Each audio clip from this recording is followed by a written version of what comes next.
Setelah bait suci pertama dihancurkan dan bangsa Yahudi dibuang ke Babel atau yang lebih dikenal dengan nama Babilonia, bangsa Yahudi kondisinya seperti kehilangan identitas.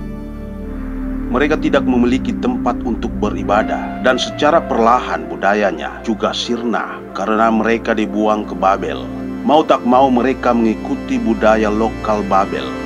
Tak berapa lama Babel akhirnya jatuh ke tangan Raja Kores, seorang raja Persia, raja di Raja Iran dan dianggap sebagai salah seorang anggota dinasti Achaemenida. Selain Babel, Raja Kores juga menaklukkan Media dan Lydia. Kekaisarannya membentang dari Laut Tengah di barat sampai Sungai Indus di timur.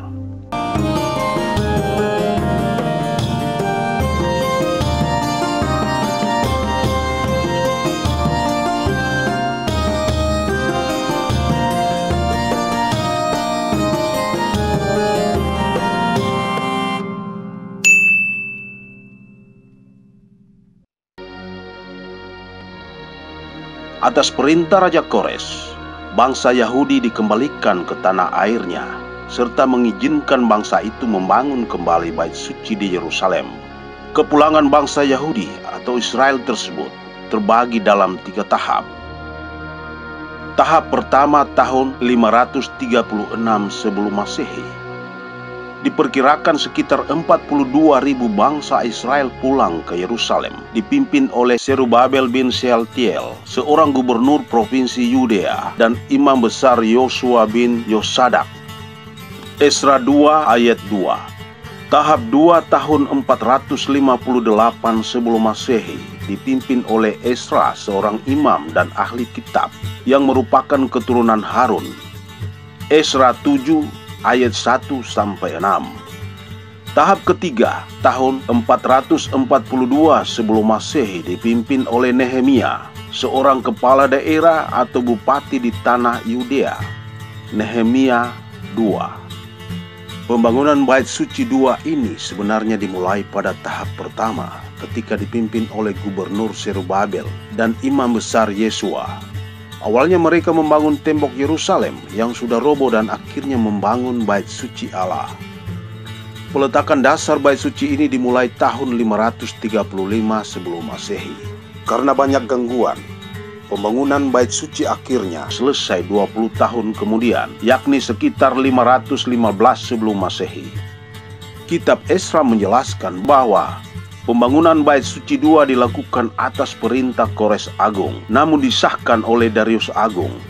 Walaupun pembangunan bait suci kedua ini didukung dan didanai oleh Kores Agung, namun bait suci kedua ini tidak semegah bait suci pertama yang dibangun Raja Salomo. Oleh karena itu para tua-tua Israel menangis sedih demi melihat bangunan bait suci kedua tidak semegah bait suci Salomo.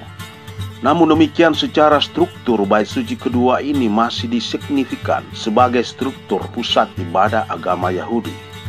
Beberapa bagian utama dari bait suci 2 adalah: pertama, pelataran. Area terbuka yang luas yang mengelilingi bangunan bait suci dan digunakan untuk berbagai kegiatan, seperti pertemuan komunitas dan pelaksanaan persembahan. Area ini terbuka untuk orang non-Yahudi. Kedua adalah serambi, pintu masuk ke bait suci yang dihiasi dengan tiang-tiang. Ketiga adalah tempat kudus, tempat suci bagian dalam dan berisi tempat maha kudus yang memuat tabut perjanjian. Tempat kudus adalah ruang kudus di mana hanya para imam yang bisa masuk.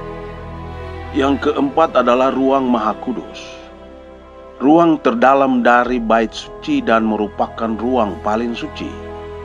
Disinilah tabut perjanjian disimpan dan dianggap sebagai tempat Allah berdiam. Yang kelima adalah altar, platform batu besar yang terletak di halaman dan digunakan untuk persembahan korban. Yang keenam, kamar-kamar. Bait suci juga memiliki sejumlah kamar untuk berbagai keperluan, seperti penyimpanan persembahan dan akomodasi para imam. Yang ketujuh, menorah, tempat lilin bercabang 7 yang digunakan untuk menerangi bait suci. Menorah adalah salah satu simbol terpenting bait suci 2. dan masih menjadi simbol penting bagi orang Yahudi saat ini.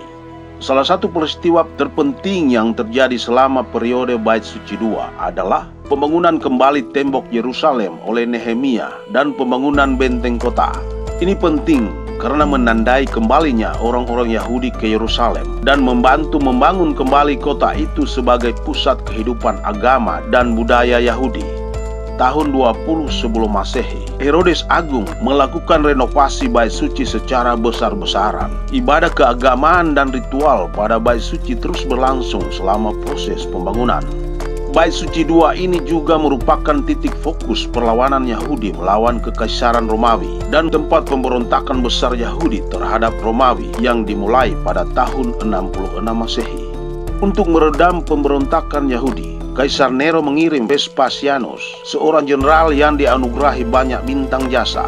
Vespasianus melumpuhkan kelompok pemberontak tersebut secara bergilir. Ia memulainya di Galilea, kemudian di Transjordania, dan berikutnya di Idumea. Setelah itu dia mengepung Yerusalem. Akan tetapi sebelum menjatuhkan Yerusalem, Vespasianus dipanggil pulang ke Roma karena Kaisar Nero wafat. Pergumulan untuk mencari pengganti Kaisar Nero berakhir dengan keputusan Vespasianus sebagai kaisar. Titah kekaisaran pertamanya ialah menunjukkan anaknya Titus untuk memimpin perang melawan Yahudi. Akhirnya Jenderal Titus berhasil menghancurkan Yerusalem tahun 70 Masehi dan menjadi penanda akhir periode Bait Suci kedua ini. Penghancuran Bait Suci kedua adalah peristiwa penting dalam sejarah Yahudi yang menyebabkan penyebaran orang Yahudi ke seluruh dunia dan awal munculnya diaspora Yahudi.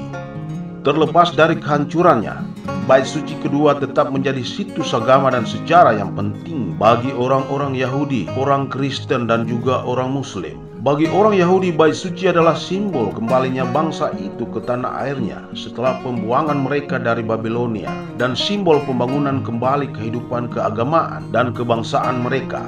Bagi orang Kristen, Bait Suci dianggap sebagai tempat Yesus mengajar dan diadili. Bagi umat Islam, Bait Suci dianggap sebagai situs paling suci ketiga dalam Islam setelah Mekah dan Madinah. Dan diyakini bahwa Nabi Muhammad melakukan perjalanan malam ke Bait Suci tersebut yang juga dikenal sebagai Masjid Al-Aqsa. Sisa Bait Suci ini diyakini terletak di bawah kubah batu di Yerusalem. Dome of the Rock di Temple Mount atau lebih dikenal dengan Masjid Al-Aqsa adalah tempat di mana Bait Suci itu diyakini pernah berdiri. Temple Mount dianggap sebagai salah satu situs paling suci dalam Yudaisme, Kristen, dan Islam. Telah menjadi fokus konflik dan kepentingan agama dan politik sepanjang sejarah dunia hingga saat ini. Produced by Mesbah Keluarga.